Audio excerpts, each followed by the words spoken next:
Assalamualaikum warahmatullahi wabarakatuh. Pertama-tama, marilah kita panjatkan puja dan puji syukur atas kehadirat Allah Subhanahu wa Ta'ala yang telah melimpahkan rahmat dan karunia-Nya, sehingga dapat berkumpul untuk melaksanakan kegiatan pemataran materi dari kelompok 4 pada mata kuliah Psikologi Sosial yang diampu oleh Bapak Abdul Malik SPD MPD. Kami dari kelompok 4 akan memaparkan materi dengan judul sikap dengan 4 anggota, yaitu yang pertama Somala Fadilah Anggraini dengan NIM 12014210005. Yang kedua yaitu Siva Ismaya dengan NIM 12014210006. Yang ketiga yaitu Fatia Azhara dengan NIM 12014210007. Dan terakhir saya sendiri yaitu Lintang Kirana Putri Dewanti dengan NIM 12014210066.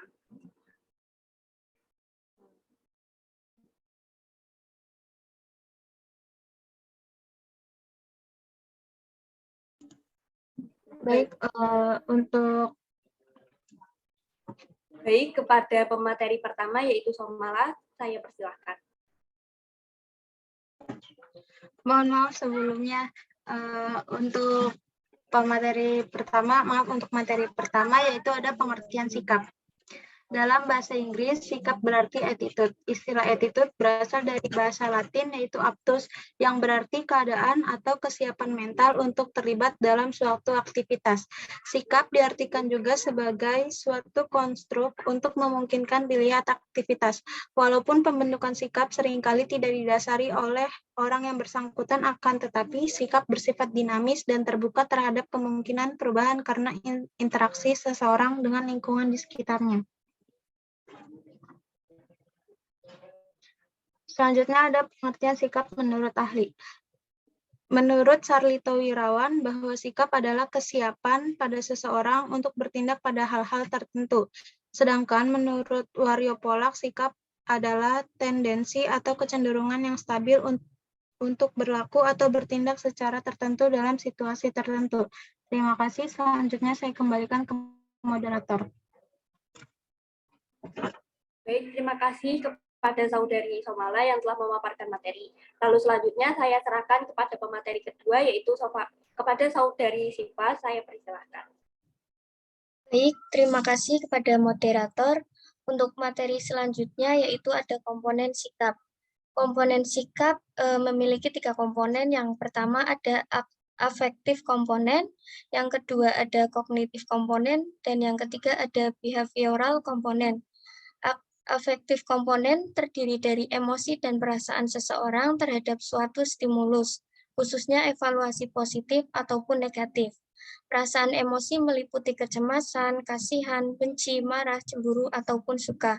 Yang kedua ada kognitif komponen, terdiri dari pemikiran seseorang tentang objek tertentu, misalnya fakta, pengetahuan, dan keyakinan. Pikiran, ide, atau keyakinan seseorang mengenai suatu objek. Dalam bentuk yang paling sederhana, komponen kognitif adalah kategori-kategori yang digunakan dalam berpikir.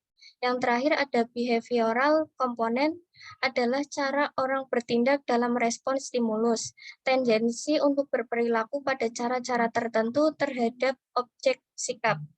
Next slide.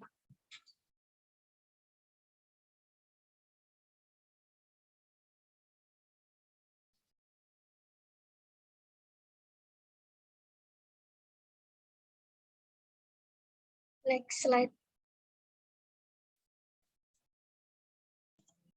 Udah di slide klik. Selanjutnya ada pembentukan sikap. Sikap dapat dibentuk melalui 4 macam pembelajaran. Yang pertama ada pengkondisian klasik, yang kedua pengkondisian instrumental, yang ketiga belajar melalui pengamatan, dan yang keempat ada perbandingan sosial. Pengkondisian klasik sendiri adalah proses pembelajaran dapat terjadi ketika suatu stimulus atau rangsang selalu diikuti oleh stimulus lainnya, sehingga rangsangan yang pertama menjadi suatu isyarat bagi rangsangan yang kedua. Nah, yang kedua ada pengkondisian instrumental. Proses pembelajaran terjadi ketika suatu perilaku mendatangkan hasil yang menyenangkan bagi seseorang. Maka perilaku tersebut akan diulang kembali, begitu pula sebaliknya. Nah, yang ketiga ada belajar melalui pengamatan. Proses pembelajaran dengan cara mengamati perilaku orang lain, kemudian dijadikan sebagai contoh untuk berperilaku serupa. Banyak perilaku yang dilakukan seseorang hanya karena mengamati perbuatan orang lain. Nah, yang terakhir ada perbandingan sosial. Proses pembelajaran dengan membandingkan orang lain untuk mengecek apakah pandangan kita mengenai suatu hal adalah benar atau salah disebut perbandingan sosial. Kita cenderung menyamakan diri kita dengan mengambil ide-ide atau sikap-sikap mereka. Terima kasih, saya kembalikan pada moderator. Baik, terima kasih kepada Saudari Siva yang telah memaparkan materi. Selanjutnya saya serahkan kepada pemateri ketiga, yaitu Rara. Persilahkan. Baik, selanjutnya ada fungsi sikap. Menurut Abu Ahmadani, fungsi sikap itu dibagi menjadi 4. Yang pertama, ada penyesuaian diri.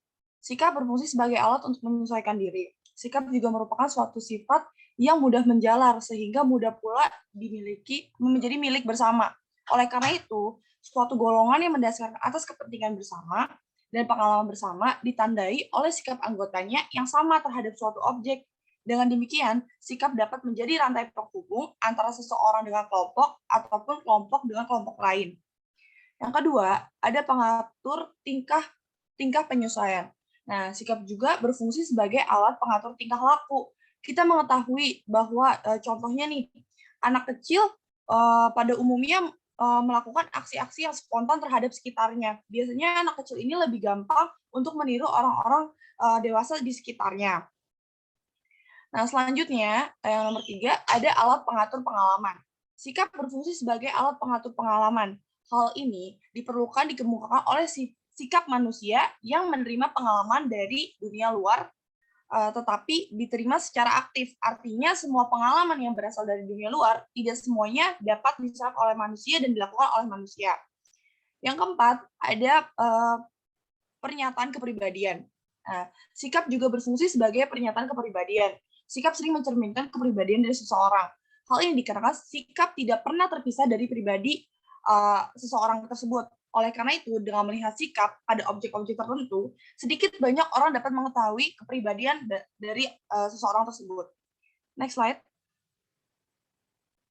Nah, selanjutnya ada ciri-ciri sikap.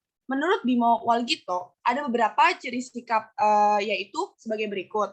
Nah, yang pertama, ada tidak akan hilang meskipun kebutuhan sudah terpenuhi. Jadi, sikap ini sangat melekat pada kepribadian seseorang. Yang kedua, tidak dibawa sejak lahir, tetapi dipelajari dan dibentuk berdasarkan pengalaman dan pelatihan. Kalau dilihat dari tadi yang fungsi sikap, anak kecil itu, contohnya anak kecil yang tadi, itu lebih gampang menyerap kegiatan orang dewasa di sekitarnya. Nah, yang ketiga, ada selalu menggambarkan antara subjek dan objek. Objek dapat berupa benda, orang, ideologi sosial, lembaga masyarakat, dan sebagainya. Yang keempat, kalau dapat dipelajari, sikap dapat berubah, meskipun untuk mengubahnya relatif sulit. Biasanya sikap ini juga berpengaruh terhadap lingkungan yang ditempati oleh seseorang tersebut. Yang kelima, ada tidak hanya satu macam, tetapi banyak beragam sesuai dengan objek yang menjadi perhatian. Tidak hanya satu macam, tetapi sangat beragam dengan objek yang menjadi perhatian subjek. Seperti setiap orang itu memiliki sikap yang berbeda-beda. Nah, yang terakhir, ada faktor motivasi dan perasaan yang membedakan dengan pengetahuan. Biasanya orang-orang mendapatkan macam-macam motivasi, dan itu mempengaruhi sikap dari seseorang tersebut. Selanjutnya saya kembalikan kepada moderator. Baik, terima kasih kepada Saudari Rara dan para pemateri yang telah memaparkan materi. Selanjutnya, sebelum saya tutup jalannya presentasi, izinkan saya menyimpulkan materi yang telah dipaparkan tadi, yaitu pengertian sikap dalam bahasa Inggris, yaitu sikap berarti attitude. Istilah attitude sendiri berasal dari bahasa Latin yaitu actus, yang berarti keadaan atau kesiapan mental untuk terlibat dalam suatu aktivitas. Sedangkan menurut Mayor Pollak, sikap adalah tendensi atau kecenderungan yang stabil untuk berlaku atau bertindak secara tertentu dalam situasi tertentu. Dalam rumusan tersebut dapat diartikan bahwa sikap memiliki 3 komponen. Pembentukan sikap manusia bukan sesuatu yang melekat sejak ia lahir, tetapi diperoleh melalui proses pembelajaran yang sejalan dengan perkembangan hidupnya. Sikap dibentuk melalui proses belajar sosial, yaitu proses di mana individu memperoleh informasi, tingkah laku, atau sikap baru dari orang lain. Baik, kami dari kelompok 4 meminta maaf apabila ada kekurangan dalam memaparkan materi yang kami berikan. Saya selaku moderator pamit undur diri, kurang lebihnya mohon maaf. Wassalamualaikum warahmatullahi wabarakatuh.